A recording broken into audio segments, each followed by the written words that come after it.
सवाल से आपसे मुखातिब हूँ। ये कुछ 18-20 घर हैं जिनकी पानी का कोई निकास नहीं है। ये रास्ता है और इस रास्ते से जो है वो अमराल, क्याल और रुपो-चक, ये तीनों गाँव जो है वो मिलते हैं। ये बल्कि मरकज़ी गुज़रगाह है। तो यहाँ कोई 18-20 घर हैं जिनके पानी का कोई एहतमाम नहीं है, निकास नहीं है कोई।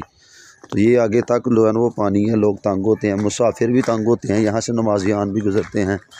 तो बराए मेहरबानी पहले भी काफ़ी दफ़ा रिक्वेस्ट की गई, अब फिर गुजारिश है कि ये देखिएगा कि कहाँ तक पानी गया हुआ है 18-20 घरों का। तो ये मुक़्तदर जो हल्के हैं, जो अरबाब इख्तियार हैं, उनसे गुजारिश है कि ये इस पर नोटिस लिया जाए और इसका कुछ किया जाए ताकि लोग जो हैं वो इसकी वजह से बीमारियाँ भी फैलती हैं और दीगर भी लोग तंग होते हैं। अगर कभी बारिश हो जाए तो ये तालाब की जो है वो अक्कासी करता है ये सड़क, ये रास्ता।